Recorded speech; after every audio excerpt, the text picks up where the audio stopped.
Body Talks podcast. It's time to get serious now. We have a very exciting guest today, somebody that I've been excited to sit down and talk to for a while now, because after the few conversations that we've had together, I can tell that there's so much going on inside this guy's head that I need to kind of have an hour to sit and dissect. He is, I like to say, the modern day Renaissance man. He can play instruments. He can speak different languages. He can ride a bike like nobody else. He can drift cars. He can fix cars. He's amazing.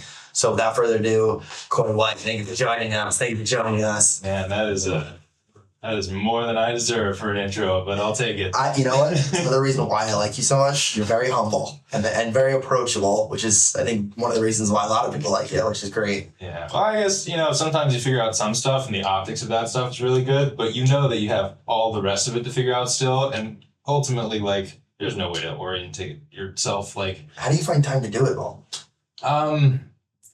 I'll let you know when when you find time to do it. Yeah, I get it. No, I kind of just go on these tangents, and everything that I've learned has been a result of whether or not I wanted to, it was going to happen for whatever reason that I caught something that interested me about it. I, growing up, got absolutely no sense of discipline put into me. My schoolwork was always a disaster, and it always just kind of became if I was interested in something, I went really heavily into it. Yeah. And then inexplicably one day that thing might just completely vaporize out of my field of vision, and then something else would pop up, and for whatever reason that thing caught something in me, and then I would go 10 tenths of that.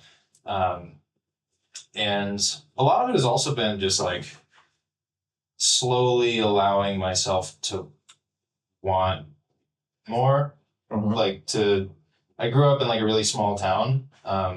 If you'd like to see how small of a town, just Google search Wakulla loves Jesus. Wakulla loves Jesus? Yes, Wakulla loves Jesus, and then hit images, and there should be a photo of a billboard at the main entrance road of the town. Okay. With that on the billboard, and a guy in a white t-shirt on a four-wheeler ripping on a dirt road past it. Wait, hold on. Welcome home. I'm so confused. You grew up in a town called Wakulla. Yeah. Well, technically it was the only county in Florida without a single incorporated city. Wow. But it was it's North Florida, south of Tallahassee, maybe 45 minutes to an hour outside of in town in Tallahassee. And then that's just south of the Florida-Georgia line. Uh-huh. So it's really just southern Georgia plus gators and swamps and airboats and mullet and probably a little bit of meth. Uh-huh. Also, after I moved, I found an article that was meth gators, where meth labs were getting busted. And so they would dump all their products into the swamps, which would make the gators hyper aggressive. And I was just really glad that I wasn't there anymore. So let's do this, and then I'll ask some questions. How about we take a step back, and I want you to introduce yourself, because I don't even know, with all the stuff you do, what to title you as. Why don't you tell people a little bit about yourself, who you are, and what you're currently doing? I am a washed-up trombonist. Okay.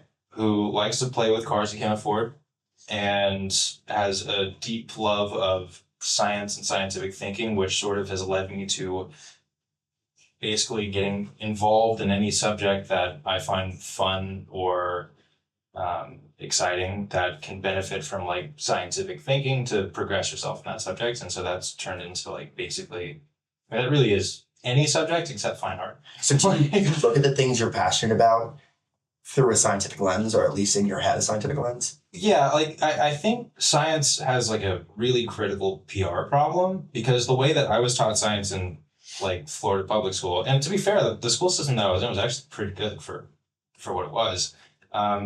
Science was treated like an index of things that you needed to learn that were these fixed things, rather than a generative philosophy through which you can discover new. Right, a catalyst for experimentation. Yeah, and I didn't realize until I was 19 and got interested in some physiology and health stuff, because I was struggling with my own.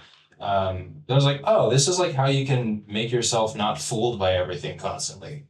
If you use this sort of way of thinking, then you no longer have to bounce back and forth between like these yo-yo diet fads and like what people say about this thing being stupid or being like the answer to all things. And you can just go find out for yourself. Like that's pretty fucking cool. Like it's pretty amazing. So I got like really into biology and physiology through that, just because like I grew up as an obese kid and I was told like, really, it's just your genes, good luck kid, you're screwed. And that's crazy looking at you now. Yeah. And I don't even like, I haven't had a gym membership in months. When I did have a gym membership, I maybe did one earnest workout a week. There's just like a bunch of levers that have been discovered for decades that just, you know, if you're Google searching these like blog posts and articles of like how to get shredded for the summer, that you're going to get absolutely exactly zero useful information out of it. So, but if you go to like PubMed or NIH or Google Scholar and stuff, suddenly you can like find the actual answers that people dedicated their entire lives to for published work. Yeah. And it's all there. You just got to like go find it and figure out how not to be fooled on the way to what the truth is. So is that through line just trying to not have wool pulled over your eyes, like just trying to kind of be in control in that sense? Yeah, I guess the main concern is like to like the ideal situation is that one day I would get competent enough in thinking like this that I would be virtually unable to fool myself. Because I feel like that's the biggest liability in anyone's life, is if they can, you know, just shove all the contrary things to the side and willfully believe something that is just completely false and not serving them. Right. And I've had my fair share of those things through the years. And so to be able to have a way that I'm like training with more objective, like trivia things that I can then apply more philosophically to myself and how I'm looking at the world to challenge, like, am I actually kind of full of shit here? Or is this right? And how could I like be better to people? How could I, like, am I holding myself up in any of my goals? It's just like the coolest thing that someone came up with this process and you can just apply it to basically anything you want and then figure out what is true. Do you find yourself being a little too critical of yourself and or the way that you behave in like everyday situations because of it? Because I have that problem personally. I've always been very self-critical, but I think lately I've become aware of a pattern where like myself, and I think just general human nature is like, we're all fine in modern times with being hyper self-critical, but on our own terms, and maybe not about the things that we actually should be. Interesting. So like, I will indulge myself in like, oh, I need to be better about my time management. I need to be better about like consistency and waking up in the morning. And like, all that stuff could help maybe downstream, but I feel like there's probably always some larger thing that all that criticism could be better spent on that maybe is a bit too scary and a bit too big of a monster. That makes a lot of sense, yeah. That we don't actually spend it there, so we just like go find the patsies to like... That's I think on how a lot of people live their lives, and why you'll find like somebody who's 50 and they've lived this life with kind of these insane, irrational belief systems because they've just gotten stuck behind something that's... But like these narratives that like you can like poke a couple times after having never known this person, you're like, yeah, that's not true. But like this is their belief system that they've lived with, that some person has constantly oppressed them in some way, or like I actually so I was adopted at birth, and my biological father has always been in touch because it was an open adoption. So my birth parents were just like really young, but ironically they were smart enough and like mindful enough people that they knew that trying to raise me and like crossing their fingers would probably be some version of like child cruelty, which automatically qualifies them as being better parents than like a lot of parents, which I always find hilarious. But my birth dad was like a real social experiment. Like he grew up with basically no adult input on anything. Really? So there's this thing that I wrote down in my quotes, because I keep a log of like all the just unforgettable shit that my friends and people say around me. And he was running this event space in Atlanta that he had gotten into. And when he had my half sister, he kept her because he was like, 2 decades older almost and in a much better position in life. But he suddenly, like, with the birth of her, like, magically overcame his issues with authority. Interesting. He'd always seen business as sort of like this just inherently nefarious source of evil and keeping people down and greed and all that sort of stuff. And then suddenly, like, I have a kid to support. And so he just started learning, like, he put together a business plan. He learned about investing and banking and all that sort of stuff. And, but like, there's still these echoes of like, this is a kid that grew up with absolutely zero socialization. And so he was running this event space and there was a kitchen area, but no mess tank. Okay. And there was like all these porcelain dishes and stuff, like just normal like ceramic dishes. And I walked in and they were just like all gone. And it's like, well, I got tired of having like all the dishes being dirty all the time. So just sort of threw them away. And I was like, what? That's one way to do it. And he was like, well, I figured, I always had 2 problems before. One was that I never had any dishes to use. And then the other problem was that there was always all these dirty dishes laying around. And so I threw them away. Now I only have 1 problem. 2 birds, 1 stone. So, that's progress. It's actually an interesting way of thinking about things. Because like, it's like the thing where you tell someone, hey, if I give you $1 million, will you piss your pants in public right now? Yeah. And like, even if they said yes, their brain just wouldn't let them do that. Right. It would be really, really weird. But he like if I went to throw away like a perfectly fine like ceramic plate and just toss it in the trash, like he doesn't have that like shouldn't be doing that. The Thanksgiving table and all that sort of stuff. Right. Like all of the little checkpoints of like what Americanized life is for standard family structure. So he just like moves through life, and it's actually really interesting because you'll learn a lot of stuff from first principles that don't make sense because he won't do it the way that like to do it because it doesn't actually make any sense. Right. But he's not doing it to be contrarian. That's super interesting. No one ever showed him a different way. I wonder if you have, because I've been talking to, we have a lot of friends of the shop that are of Jewish descent, and they have recently been coming to the shop just out of random. It always goes in cycles. Like, for example, we'll have a super come in, and then 3 more supers will come in the following 2 months. I don't know why it's always like that, or a boxer and then 2 more boxers. So same thing with customers. So I've been having this interesting conversation with one gentleman, and I've been asking other people in the Jewish community about how there's been studies that show that there are things that trauma can actually pass down through your DNA. Oh. And so that just popped into my head, and wondering if you might have, because it sounds like you kind of have a touch of that in you as well from your father. Do you think that could be something you've inherited? I think it's also a coincidence of like the environment that I grew up in, because I was adopted out of like maybe the worst possible starting condition, although technically not, because my biological parents would have actually been quite sound mind people to grow up with, but like financially fucked. Right. Not a snowball's chance in hell that I would have like made it. And so there's an aspect of that, but also like adoption is not a panacea of all solutions. Like my adoption was set up very meticulously by an agency and everyone putting their heads together, very smart people. And then like there's no steady state that you can depend on. Just by luck of the draw, everything went wrong after that could possibly go wrong. Right. And so I kind of coincidentally have a very different version and to a much smaller degree, like a similar phenomenon to him, where like when I was, in early high school, there weren't really any adults looking at me. And like, I wasn't really like all my friends. There's another extreme where like I had some friends in high school that their entire high school curriculum was on an Excel spreadsheet, like their schedules. Yeah, when they were in middle school. Oh, Jesus. And it was like, how do you even, and maybe it worked, maybe it didn't, but that was not what I got. Like, I didn't know how to apply for colleges. I didn't know like how colleges worked. I didn't know what majors existed. Like someone told me that you could be a trombone performance major, and I was like, that sounds sick. I'm gonna do that. Yeah. And I kind of wandered through that, and I had like the pink flamingo, like we had the Thanksgiving dinners and all that sort of stuff. And I grew up in a Southern household, and there was emphasis on manners and things like that. Whereas Rock, literally, is my biological dad. His name's Rock. It's a cool name. It's fucking sick. I actually know another Rock. Yeah, really? Yeah. It's a female, but yeah. Yeah, so he just like grew up in just complete free for all. Like the game glitched and there was no tutorial level, and he just figured it out.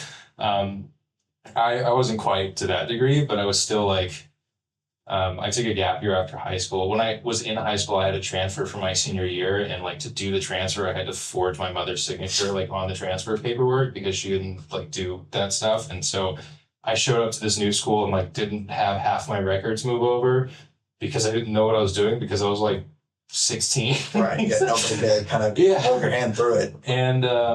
And so there's like some version of that. There is an interesting thing as an aside with genetics where so like you have like your sort of destiny genetics, which is like your coding DNA, and then you have like epigenetic material, which is basically like that is the intersection of nature versus nurture.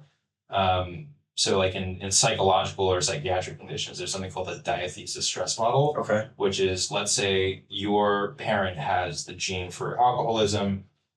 If they give you that gene, and like, let's say you're completely removed from the environment and you're placed in a childhood that's non-traumatic and all that sort of stuff, you actually have 0% impact on your risk of becoming an alcoholic. Really? But you put 3 childhood traumas in that kid's life, 20 times as likely to develop alcoholism. Wow.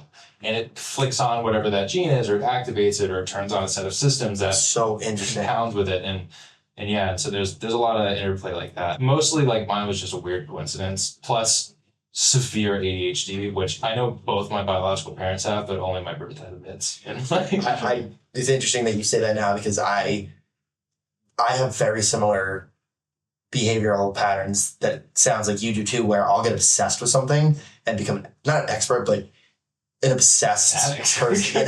For sure. And I think it probably has something to do with.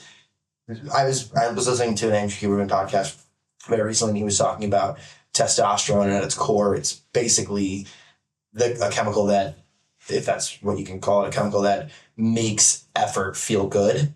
And so if you can do things in work, right, in career that can attach to that, make you feel good in effort, a lot of times that's what kind of creates that push, that drive to do something and become successful in something. And also, I think in my head, I hear a lot about people, specifically when they talk about Kobe Bryant, talk about the flow state. Mm-hmm. I think there has to be some sort of correlation between the way that if you can find something that creates the testosterone or creates this feeling of...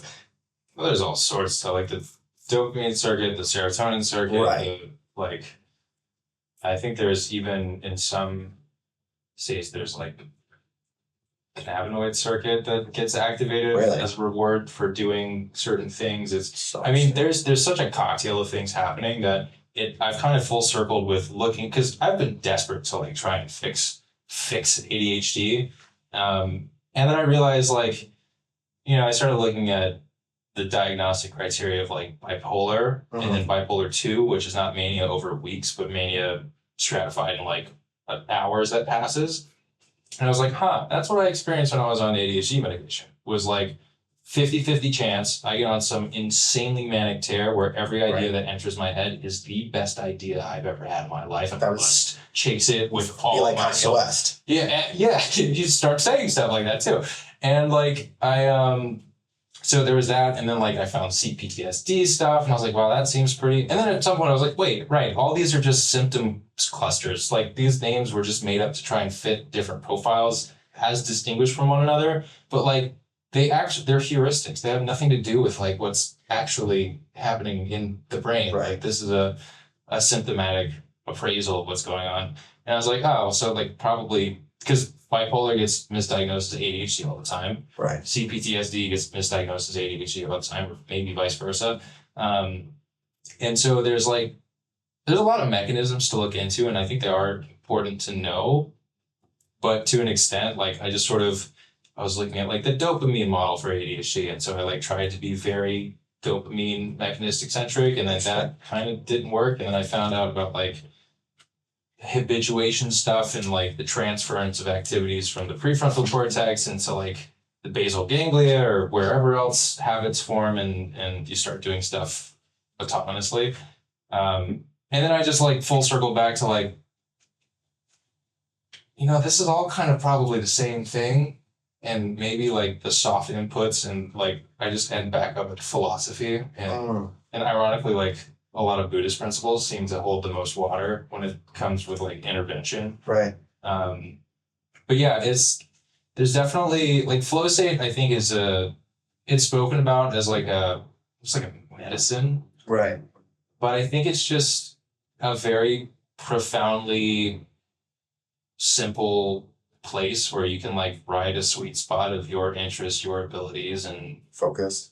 yeah, like you're at the very edge of your capacity to do something which demands all of you, which quiets everything else. And I think that's just a balance of like the hope that you could continue to do this thing without it all falling apart. So you like dedicate all your reasons, because if it's too hard, then you don't get flow. Right. Because you're like, well, I'm just gonna fail this anyway.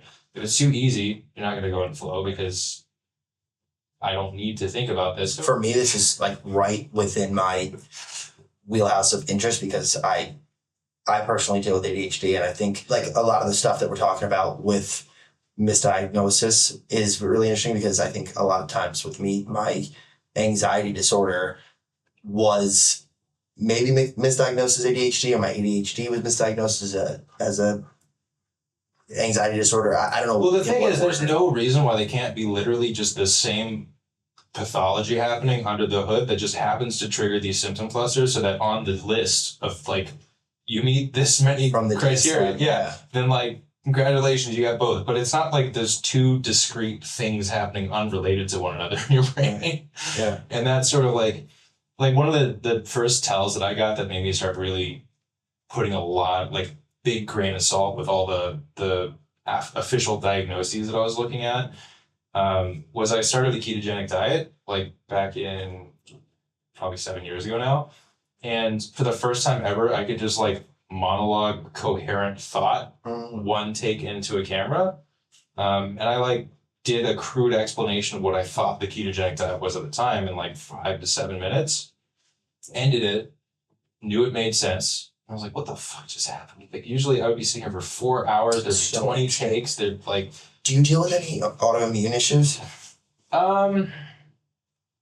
Not particularly. I think that can be helpful for that. I have stress issues. Okay.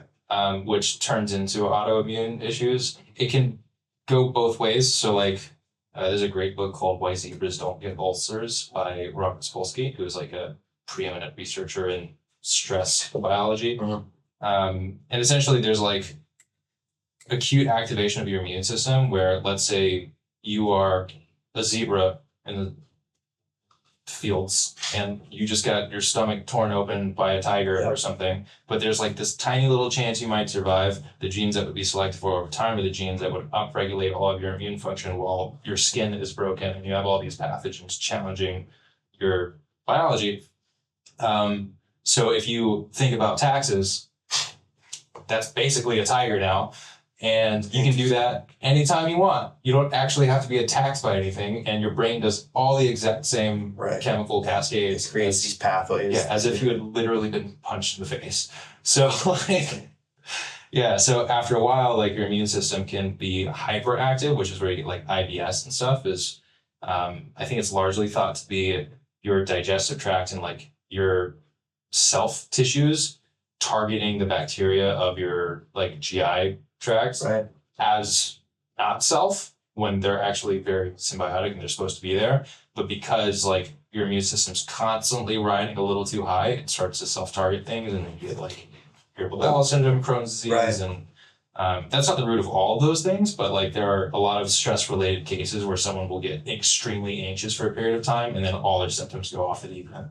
Wow. And you should sit down we had a guest in the podcast, my good friend, her name's Kira Deneen. She runs a podcast called DNA Today, where she talks about genetics.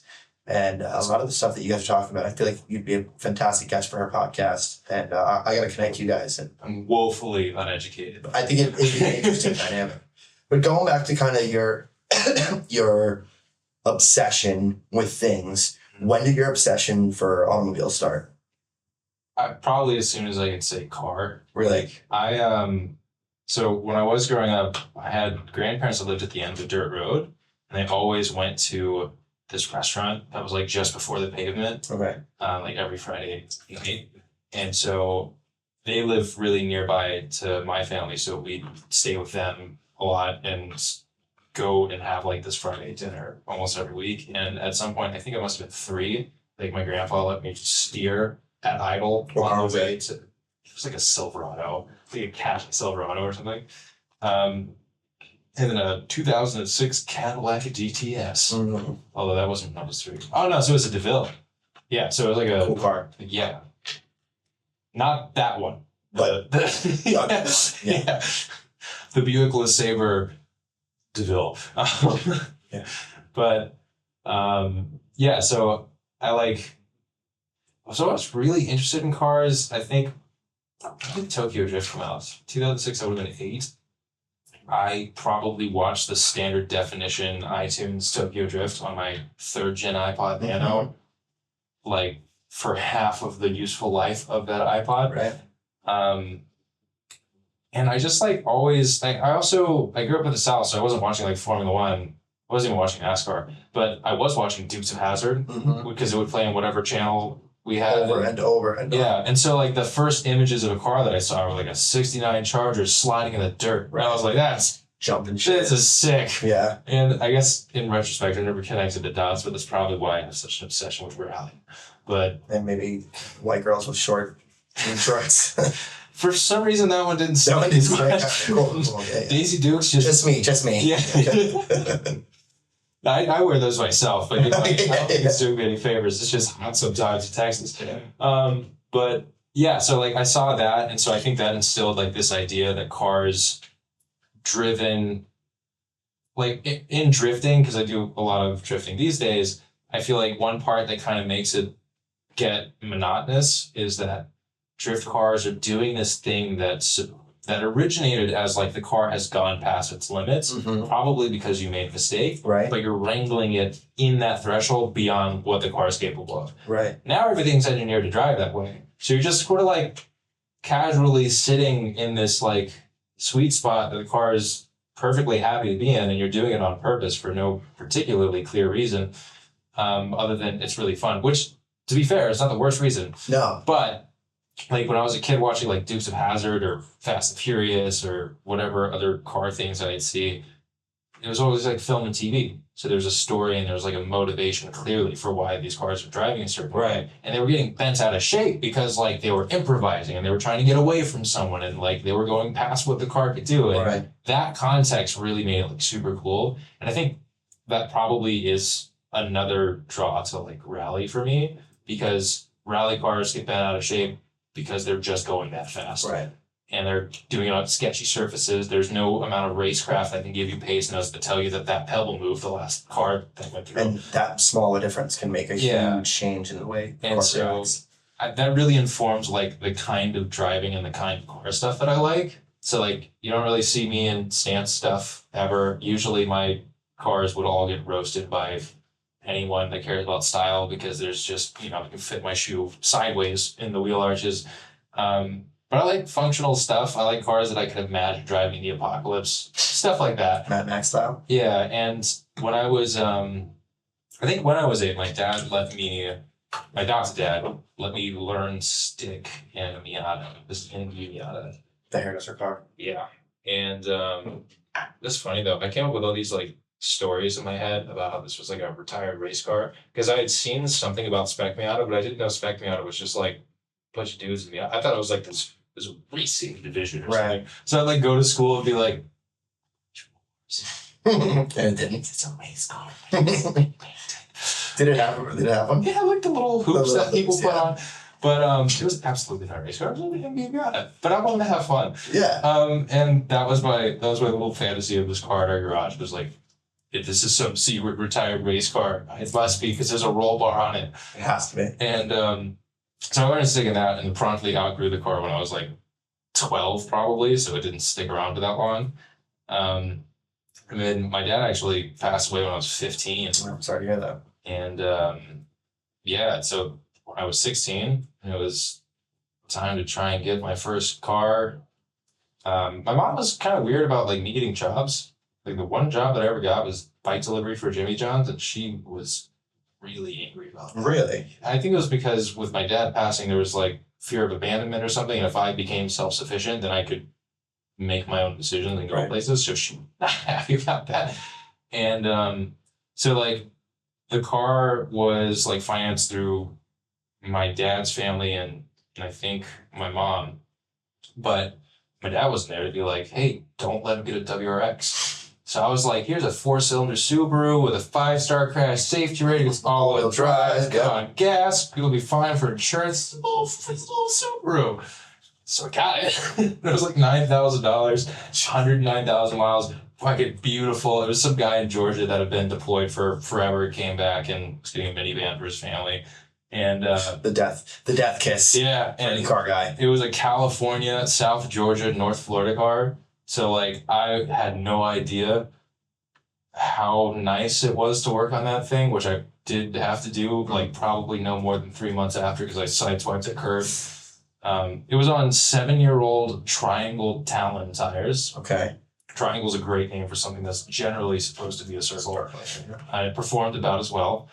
I have a video. There's like a really steep hill in Tallahassee when I moved there for my senior year of high school. And I like drove up the hill and did like a clutch kick. And because it hopped the wheels free, it went past the amount of friction to hold it. So it fell back down the hill with all 4 wheels spinning in the rain. And I set up a GoPro because I was like, I bet it'll do that. And it did. And I was like, that was scarier than it should have been. I should have done this. That was when you were 16, 17? Yeah, that must have been like, between 16 and 17. So it's crazy the way my brain works. I have so many questions about that. Me too. And I'm just going to get them out. We can get to them if not. But I want to ask you about what your latest car obsession is, because I know you're working on a project right now, and I really want to hear about that. Which I think ties into your obsession with Fast and the Furious. Yeah. Particularly Tokyo Drift. I don't really... Fast 9, 10, 50... Leave them. Yeah. I want to ask about that car and how it ended. And interestingly, too, I want to know, because I see you as a lot of things, but one thing that you certainly are, whether or not self-proclaimed, is a content creator. And yeah, we got one. Yeah, we got to accept one. He's a content creator. I wonder if that was one of the first times that you got a camera and started creating content. Oh no, I've had cameras for way too long and I've been just as terrible at editing the whole time. I have a Synology server. It's got 72 terabytes in RAID 6. 42 are used. Whoa. I have not put out a proportional amount of content for 42 terabytes of footage. Wow. But there's so much of like, if I get successful enough through a different way, then one day I'll be able to hire like a production company to just edit that for me. So I'll just keep working towards something. It's like, happy birthday. Yeah. 42 terabytes of like some 16-year-old kid being like, I got a waste car. I went to McDonald's today. Yeah. There's gotta be something there. Who was a big inspiration for you to start doing stuff like that? Was there a person in your life or somebody? Rock. Yeah. When I was like 5, he was a like filmmaker before like YouTube and all that sort of stuff, and did basically what would become the standard model of vlogging, but just for all these ridiculous escapades in his life. And so about the time that I started to form a working memory, it seems, because apparently I'd seen him like years past, but I just didn't remember it, and I didn't know what he like looked like. Interesting. Until I was like 4 or 5, because he sent this VHS tape that he'd made. That was an introduction to a lot of the family members that I had actually been adopted away from, and like a protective effort. But they were like cool artistic people that I was absolutely nowhere near around in the suburban cul-de-sac plastic rock and front yard life. So he like put together a tape introducing me to like my cousin in Seattle and his full brother and like whoever else he could get, my grandpa, his dad, who was like a jazz clarinetist in Seattle that ran big bands for his entire life. Oh. And so I got this tape and I was like, I just watched it forever. I just sit in front of the TV and just watch it over and over and over again. And he was also a musician, so he scored his own music for the whole thing. And it was just the coolest thing ever. And he also did a lot of road trips because he was trying to be an actor very adamantly at the time. And so he would be in Seattle, where he was like, that was home. And then he would go to LA, run out of money. And then he'd like go back to Seattle and build up some more money. And then at some point he realized he could go to Key West and gig in bars and stuff and make way more, way faster. So he'd do that, build up a nest egg, drive back from Key West to LA, run out of money again, go back to Seattle, regroup, drive back to Key West. That's got to be probably the longest drive you can do in America. Yeah, and in his cars, which were not like, he wasn't driving like anything under warranty. He was driving like, at one point he had a Mark III Supra that just burned down on the side of the road in Kansas or something. That's pretty cool though. Yeah. And then like he had this like straight up 2000 sex spec like Honda Civic station wagon called Bathsheba that was a show car that they sold because of course they sold the show car after it was done being a show car. And he was like, this is it. And it just immediately started falling apart. Like the dividers for the seat where the harnesses would pass through, the glue just like melted and they started coming out. It had a cloth sunroof replacement, which like I think in all of a month someone cut through and sold all of the sound system out. For a musician, that sucks. Yeah, and like it was just like this, the lore of Rock and Bathsheba. That's a great movie title. Yeah, but every time you go from Seattle to Key West, I was in the Panhandle of Florida. You'd always find a way to detour and like stay with us for a few days or a week. And that's awesome. Friends. Yeah, they were really supportive of it because they didn't like. I was turning into a very clearly like creative kid that they did not know what to do with, and so they were like, "Yeah, talk to this guy. He knows what to do." But like watching his videos, knowing that like the music in them was his music. And knowing that you could just like make something like that, because I was not disillusioned at all about the fact that he had like some Hollywood production company to make this. That wall was broken. I was like, this is a guy with a camera. That's probably it. And I'm looking at a film anything. Making some stuff. Yeah, and so I just always played with cameras. My first YouTube channel was made in 2009. Wow. It was called Traxxas Fan 321. Traxxas Fan. Because I was really, really into RC cars. But much in the way that I'm not into driving cars properly, I was not into driving those properly. So it wasn't like racing at the track or anything like that. It was like doing backflips with an Izzo. And were you ever into RC cars? No, it's one of the things I avoided. There is this like it might still exist, but there's this subgenre of YouTube videos for like a few years in real early YouTube called bashing videos. Okay. And bashing videos were like, I'm gonna get my Slash 4x4, stick the biggest lipo I can fit in it, and send it off a cardboard ramp and see how many backflips I can do before it like lands in a pond. I feel like I've seen some stuff like that. Yeah, and it was just like it's funny because I didn't realize this would transition into like constantly looking for spots on like bikes, but I would just be in the car as like must have been like 10 or 11 or something, and I'd see a ditch. I'd be like, that's a fucking cool ditch. You could like hit that, like, oh, it would do like, oh, that'd be cool. And my parents are like, exact way. What? And I'm just like, look at the ditch. And Florida's really good for that stuff too, because in the highways too, they have those like the culverts, valley, the like cement thing with the pass through going through it. Yeah, I always pictured myself like holding onto a rope on a bike or a skateboard and just going boom from friggin' ditch to ditch. Yeah, so that was the first YouTube channel. I was just like, I think I found the flip video SD camera that I had the other day. I forgot about those. Those were great. Yeah, being like 2 years ago is when I found it. I don't know why I said the other day, but that's awesome though. But yeah, unfortunately, were like videos I also recorded with middle school band trips to Universal Studios, and I definitely have no questions about why I was bullied so much. It makes perfect sense to me. You're like, yeah, good for those fair kids. enough. But yeah, I was posting these videos. It was like, just imagine like a little 10 scale RC car hitting a ramp, doing a flip. Right. Because, of course, landing to dubstep. I love it. In 240p. Yep. With Comic Sans Windows Movie Maker titles, narrating every possible thing that could be interpreted from this and some more. I was not yet aware of the show don't tell philosophy of filmmaking. But yeah, so I had that. Like, this is RC car. This is jump. Yeah, it was like, it was, I don't even know how to say it. It's like if you were doing video game commentating, except everything that you commented on the video was not through a mic while you were playing, but you stopped the video game like playback and put just like a fade in, fade out title of what your commentary would have been. Any of those? Yeah, there's still some up for sure. Oh yeah, we should try to find those and put those in. Docs myself. But I love it. so there was that, and then I was like, I want to be a gaming YouTuber because like I was really into Black Ops Zombies and like racing games and Forza and stuff. And there was like AR12 gaming at the time had like 6,000 subscribers. I think now he's like however many million. There was the Syndicate Project. Remember that?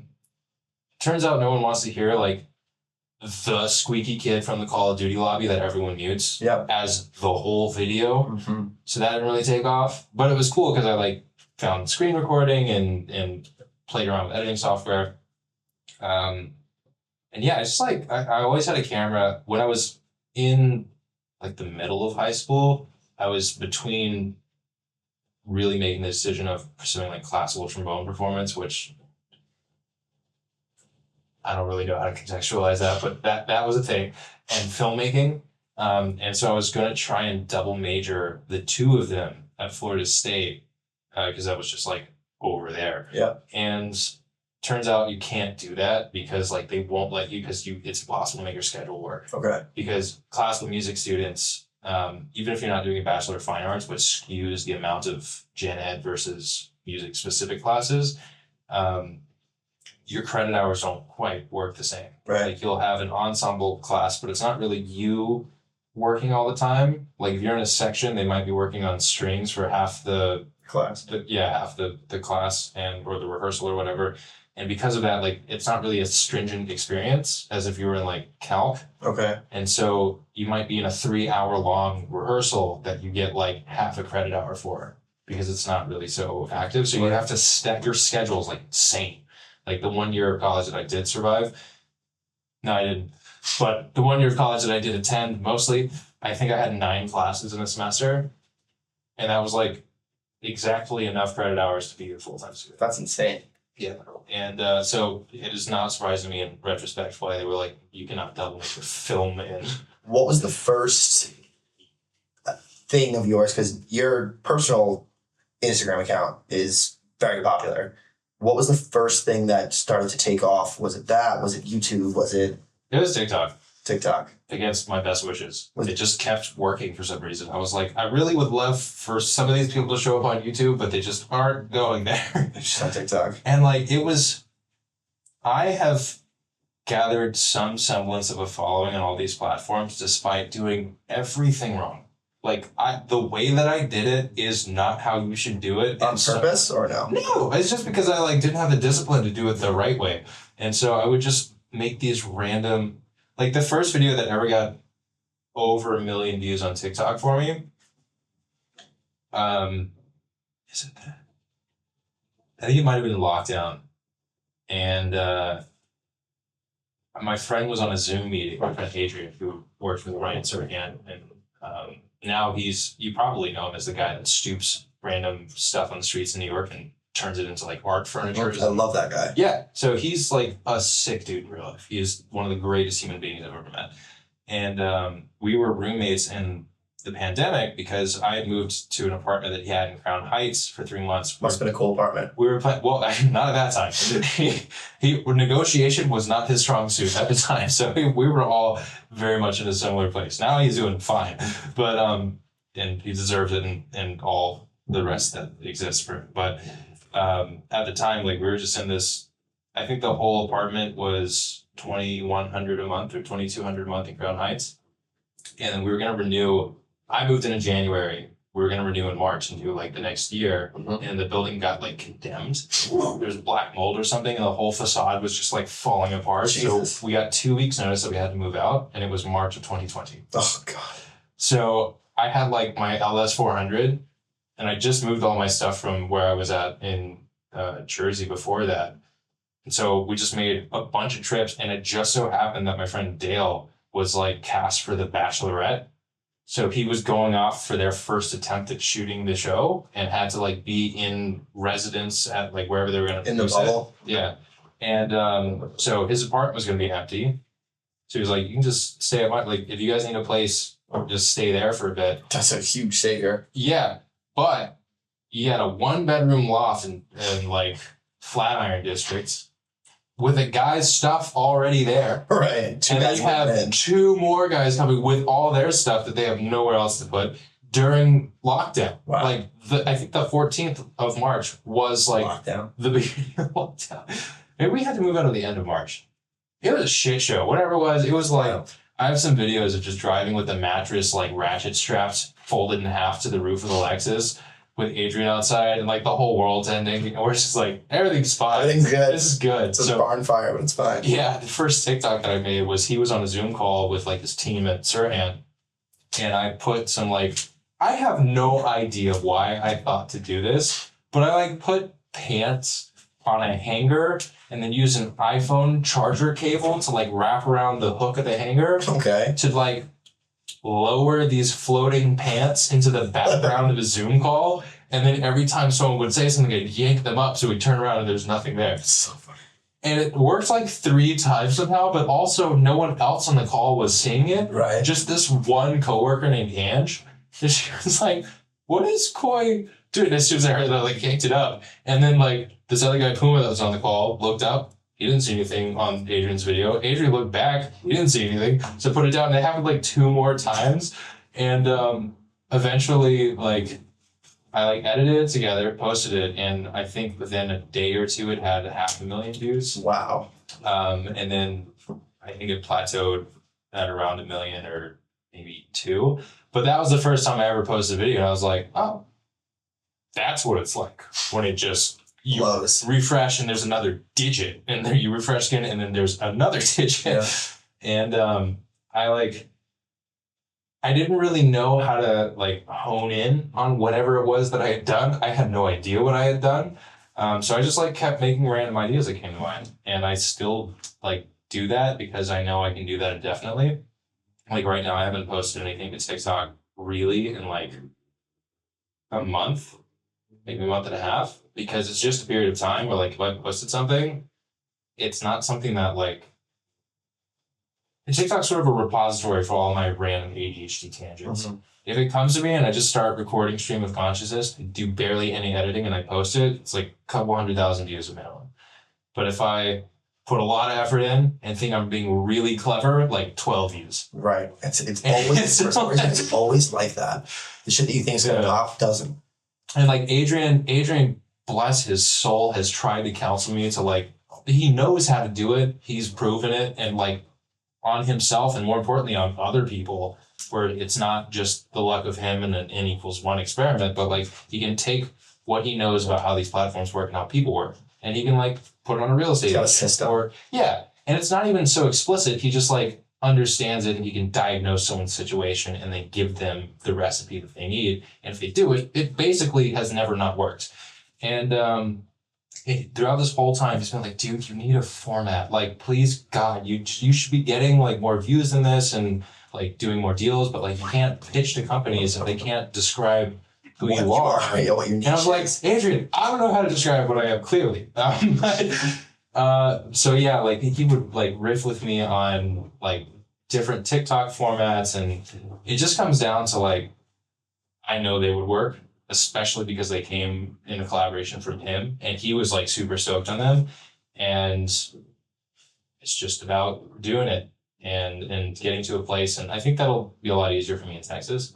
But up to now, all of the success that I've found on these platforms is in spite of me doing it like the worst possible way. I could probably learn more from that than anything else. Yeah. It might actually be like reminiscent of the whole DSM conversation, where you do all the fancy metrics and all of the trivia and all of the algorithm stuff and all the checkpoints that you hit, and then eventually you just loop back to make a good video. Right. And then you're like, huh, I guess that works too. Because good video. if I broke all the rules and I'm still doing something, then maybe there's some underlying truism that prevails over. So we were talking about this a little bit before we started rolling, and I think it plays into kind of, Adrian is a fantastic storyteller. I mean, I could watch him spray paint concrete, which I've literally watched on loop. Or just move it slightly to the right. And it gets a million views. My life has changed. But you've somehow figured, but despite your proclaiming that you do everything wrong, or have at least not put too much energy into trying to do things right, just doing it the way that it feels natural to you. So it seems like storytelling might come naturally to you. So I want to hear you talk about storytelling, and specifically, if you're, I don't know if this is something you're not talking about yet, we can edit it out, but the Veil side. Thanks. So you have this car that is iconic, right? Like it's pretty sick. It's pretty fucking cool. sick, yeah. And you have kind of discussed with me this ethos of the idea behind the car and how you're going to use it to tell some sort of a story. So I guess in two parts, like, what is your storytelling directive? How do you do that? And how are you going to use that in this, drifting story, crazy concept? Yeah. So this project is really like the first time I've taken any of the advice of the wise people that tell me how to like successfully do social media. It's very stringent on icon recognition, sensationalism, shock factor, novelty.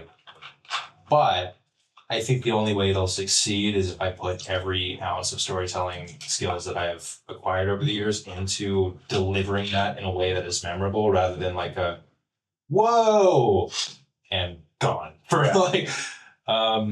so the Veil side, one of the reasons I've been so dedicated to it, in spite of so many of the versions of the plans not going correctly and just like having my ass kicked over and over by, turns out building a race car is kind of hard. Building a race car that's also got to be show car presentable is also kind of hard. Doing it when you like barely did your own oil changes before, I'm not the smartest guy. So taking some risks. Yeah. And, but it was like, there's been some of these situations in the past where I was just so annoyed that someone that had not done it that I like couldn't help myself but to do the thing. Okay. And it's not because I have like the overly romantic view of it or because I think it would be such an amazing story that like, oh, this like random person built their dream car and they're like, maybe there's some nice packaging in that or thumbnails and titles. I have no idea because all I know is every time I saw a Veil side on social media or YouTube, I was so excited because I was like, finally, maybe this is the one that made it drift. And it was a no every single time. All of them were like kind of sketchy, like show cars that weren't really fit and finished right, or they were, and because of that, you never saw them roll. They were just like plopped on their enclosed trailer, put in the vault, taken out, put in behind velvet ropes, and that wasn't like why we loved the car so much. Oh. It's pretty, but like that's not. It's a lot of things that we. Yeah, exactly. It exists in this context of like this like character that everyone loves so much in Fast and Furious that they pulled like several soap opera tricks to get him back. And so at some point I had like the means to do it, but no justification really. And then after TikTok and Instagram started like showing signs of life, I was like, maybe there is a justification for taking the risk. Like maybe there's upside that I could see in here that isn't just like I'm indulging myself in a toy. And so I started thinking about some stuff. Rob Dahm had been on his like apex of his hockey stick growth curve. I think at that time he was just getting to race Ken Block on This Versus That, which was just like, I don't think there's been another moment in time where so many YouTube watchers felt like they were on the airstrip, like egging him on and being like, yeah, let's fucking go. Because like him racing against the unicorn and seeing the absolute shit show that was the beginning of the Four Roaders life was just so cool. And so I had bought this like white collector grade, like concourse grade FD that I was buying to have it with like the equity still in it, insulated if whatever shit show of life happened, I wouldn't be totally just like I have a shell of an FD that I can't move. But I plan to like get my career stuff together, or at least in some sense of like I can look away for 5 seconds and it's not all on fire, and then wait until I was in a more like stable position to just build it for myself. Right. And I wanted to do like an NA 4-rotor drift Veil side. And when I had that car and I had gotten it from the guy that I bought it from, it was the original owner and his wife, and they were both on the title, and they like auditioned me to buy the car. Really? Because it was their family car. Like they raised a kid who was now an adult who was not born when they bought the car. Like this was their car. Right. And so I was like, I can't like cut this thing up. Because on the Veilside kit, the only visible body panel from the original car is the roof. Like the only completely visible panel. Like you can see a little bit of the door, but like you cut the quarters like 4 inches higher than the wheel arch. Fenders aren't there. Right. Hood's not there. Hatch isn't there. Bumpers aren't there. Mirrors aren't the stock mirrors. Like there's nothing of the car. Right. It's like, is it even the same car? Yeah. And so like I couldn't do it to that car. So I tried to figure out how to like pivot that car into like maybe I can do some content with it. I recorded this series that got a lot bigger, not in traction, but just like the scope of the project creatively got way bigger than I expected it to be. And it turned into sort of like a Top Gear special of going and finding this car, seeing if it was actually real. Because I just found some really janky Craigslist ad for it that had photos that I later found out were taken on an iPhone 4S in 2022. It was still going. You even have a phone that works. Yeah. Generation. And it was like a white FD, 46,000 miles, and it was parked in the dirt. And like, just imagine an iPhone 4S photo on Craigslist. And I was like, yeah, I'll send a $2,500 deposit. Sure. So I recorded that whole series. It took a year to edit it, and then tried to figure out like, can I do collabs with this car? Like I met up, not met up, but like I met Jimmy Oakes at Block City Drift at an event that I'd done. And I think at the time he was looking for an FD, and someone had heard me talking about one and said, oh, so you should sell yours to Jimmy. And Jimmy was like right over there. And so he was asking about it. And then I asked him, I was like, yeah, I mean, I had this idea for all these videos of like, what was the true stock horsepower of like a fully original FD and like putting it on the dyno and doing a top speed run and all that sort of stuff. And just no one really like bit. Like Jimmy was he was finding the stride in like stories over multiple videos of one build or two builds at a time that people could tune into and like catch up with. So having like this random like, oh, there's no video there really that could fit into anything else. Right. Especially that would require like setting up the dyno and like whatever is entailed with putting the car on it and doing a run for just like shits and giggles. Yeah. And so it wasn't that in it for him. And I had this car for a while, and like I straight up like could not afford to drive it. And so I just bought this or rented the storage unit in Smithtown, Long Island. And it was like a 10 by 30 cement storage unit in the back of the complex. And I just put it there. And every month I would go out and start it and bring it up to temp, drive around a lot, put it back. And that was it. Because I was like, I can't afford insurance on this right now. Like post pandemic, all the video stuff went like, woo. And I had like investments that I was deathly terrified of touching because like I got them through, it was related to like my dad dying. So like it was money that I shouldn't have had in the first place. And the only thing worse than like cognitively worse in my mind, like it's more of an insecurity than like not having done something on my own, was having not done something on my own and had this nest egg and fucked it up somehow and lost it. So I was just like absolutely horrified about it and just pretending that it didn't exist. And now it is gone because we also, but it was, the car just like didn't have a place, and it actually recently sold and is now in Switzerland. Wow. Which I was really hoping that after the Veilside was done, I could do this nice sentimental reunion, because a lot of people really loved the series that I made of going and getting the white FD. Mm-hmm. And I was like, oh, it'll be great. It'll be like so poetic. We'll go back and find it and like have them next to each other. And now it's over an ocean. Right. That's probably, full circle. Yeah. And then I went through LBI Limited in Philadelphia. And it was a dream doing consignment with them. They handled the shipping and everything. And cars in Switzerland now, so that reunion's not gonna happen probably. Maybe not for a while. Yeah, not until I get like the Veilside of the Nürburgring or something, which that'd be amazing. I'm not gonna count it out. But yeah, the Veilside basically became like the full like Hail Mary. I was like, I think I can do this. The final straw was TJ Hunt made a Veilside, and it was a stock car with a catback. And he like put it in the SEMA booth with McGuire's. And at that point, I had been speaking with Veilside about getting a kit, but I hadn't pulled the trigger on one yet. And when he posted his video, and he was like, because he had the whole like, I have the kit, I'm installing it. What color are we gonna paint it? And then the reveal, and it was like a stock FD with a Veilside kit that was on a pedestal of SEMA. I was like, again, I really gotta do this shit, huh? So close to having what we wanted. Yeah. And it's just like this constant, like, it's been almost 20 years since Tokyo Drift came out and no one like bitten the bullet. And now I know vividly why no one did that. It's fucking hard. But close, we're so close.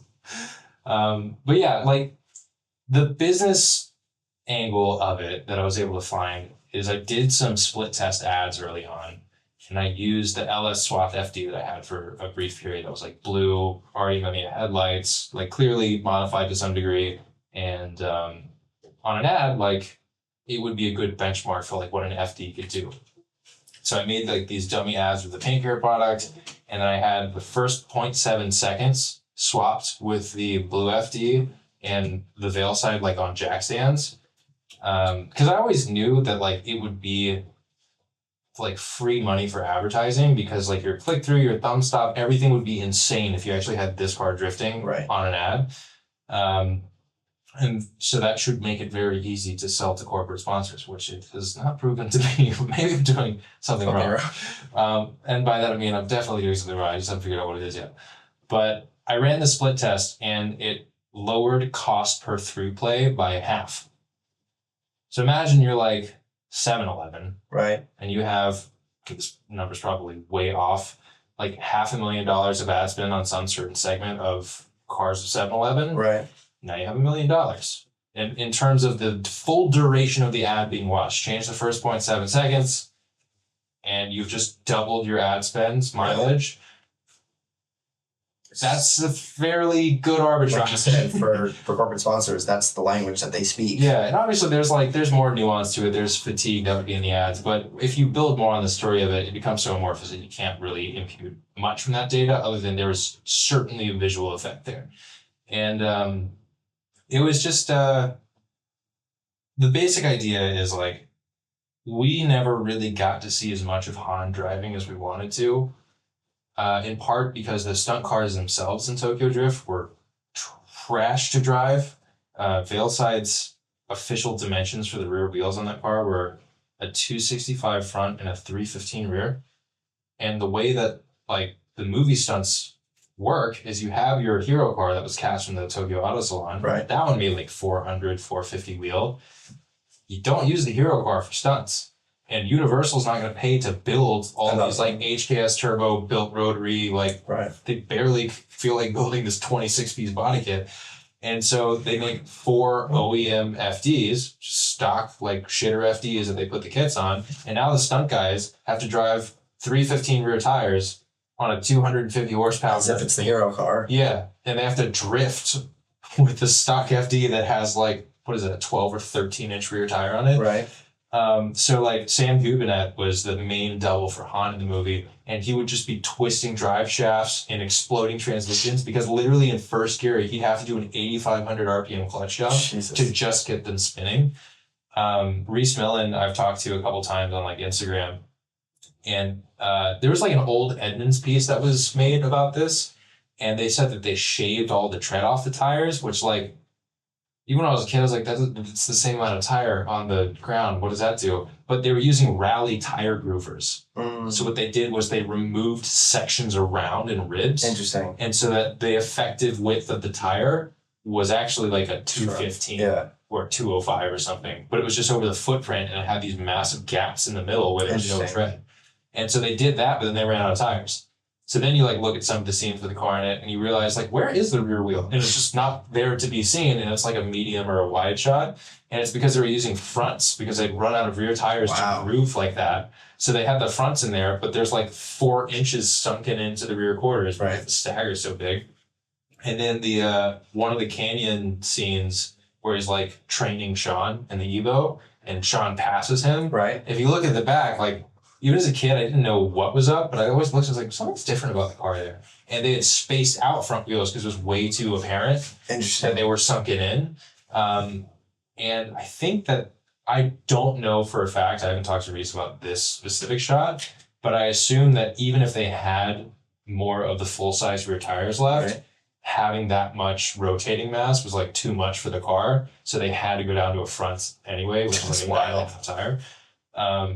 And yeah, so there's like all this stuff. The car could not drift. Like this car should have never been sideways in the movie, but it was, and everyone loved it so much, including myself, that like all we ever wanted was just like A little bit more. just a little bit more. So the plan is to do that with this car. Yeah, do a lot more. A lot. Like it is a pro spec level FD, That's awesome. but just has a veil sight kit on top of it. And I've done stuff to make sure that it's going to survive abuse. Like the veil sight kit, the fiberglass side skirts extend like probably 2-3 inches below the bottom of the floor of the car. In drifting, you're going for like outer lines. Like you're trying to hang your tire to the edge of the track on the outside. So if you fall off, you're board sliding the car. And if your fiberglass side skirts are connected to It's ripping right the off. rest of the kit, you're just gonna sink on those, and then it'll yank off like maybe the quarter panel with it, maybe the half of the fender, and maybe the bumper. Like the whole veil sight kit's like this interlocked Lego clamshell. Mhm. And so like I've seen a video of some guy in Texas that had like an LS swapped one, and he clipped the back bumper and the whole rear clamshell. Oh, Jesus. Like both rear quarters, back bumper, and the side skirts. so And what there's did you do just to fix that? so we have like me and the fabricator, Rally Fabrication. We were looking at flat bottom solutions and stuff, but then I was like, this is a 3-rotor. Like that's gonna make a lot of heat, and this is gonna be drifting and heat soaking on grid, and I don't really want to have that exhaust pipe just like Right. closed off. And eventually I was like, wow, also a flat bottom's stupidly expensive. Why don't I just put rail sliders like truck has, except instead of on the side, just That's a put them great underneath. idea. So we're gonna have like steel tubes just bent and reinforced that just run slightly It's like under a the line. school 80s skateboard. Yeah, so we can literally just board slide this car and frisbee it off a track. That's and it'll sick. be fine. And there's just tons of stuff like that. Like it was originally supposed to be a drift week car. So we have like this concept drawn up for like a tow hitch to put like a little single axle spares trailer. Really? Because on Drift Week, like you give them one set of rears to take in their truck, and then you have your set of spare wheels, and there's like a tire package with the sponsor, and you like show up to the next track, you drive the tires that you drove there on. Right. Once those tires are done, you give them to the tire vendor. Interesting. They mount and they don't bounce, but like they mount the new tires for you while you put your other ones on and go driving. And then by the time those are done, you come back, your And other they're tires. done. So you just like lap after lap after lap. And so I was gonna have like basically like this veil side towing a small Car trailer. That's awesome. and you can hide the hitch. Like there's tons of room in the back bumper, so you can hide the hitch under the license plate. The license plate I have for it, I'll save that. Save it. I'll Yeah. save Yeah. that. It's too good. But yeah, so it's just like make this car able to do every single thing that the car was insinuated to be able to do in the movie. Like Han didn't use it as his drift day weekend car. He used it to go get his money and to go out to clubs and to get groceries Right. and to meet up with friends. Like it was a daily driver. And so like how much do you have to do to a Veilside RX-7 To make it survive as a plausible daily driver? Turns out everything. everything. Literally everything. Not a single moving thing underneath the body of that car is original. And we'll see that in the series. Yeah. We'll see everything. Yeah, so it'll be like a basic spec sheet, because that's not really a secret, is that it's a 3-rotor T56 Cobra 88 swaps, like drive shaft shot 1400 axles, and the car's going to be running at like 450 horsepower, because the wheels still need to be pretty massive to fill the fenders. We downsized them so that it's not just unnecessary shock, but driving an FDRX7, which weighs like 2,800 pounds on a 265 tire with 400 horsepower, like thumbnails are crazy these days, but that's really fast. And FDs are apparently like more hooked up because of their suspension geometry than a lot of other drift cars, and they're really twitchy. So like, I don't need 1,000 horsepower. No. The FD can make that, and then the entire drivetrain is rated for like 1,400. Jesus. But I just want to be able to drive it at 400 to 500 unkillably. That's great. And so that's like the guiding mission of the car. I have so many more questions, but we're running out of time, and I'd love to not put you on the spot, but ask you to come back and talk more about this stuff. Absolutely. And I'd love to as the series progresses, I want to hear about some more stories. But just so that the viewers can find this stuff, where are you most accessible? Just promote all your stuff. I would say on all socials, I am at not Coy White. And also, actually, tomorrow, I start my move to Texas, and I'm going to be joining Texas Drift Academy as an instructor. So if you want to learn to drift, not Coy White, your guy. hit me up, and also hit up Texas Drift Academy. Go to the website.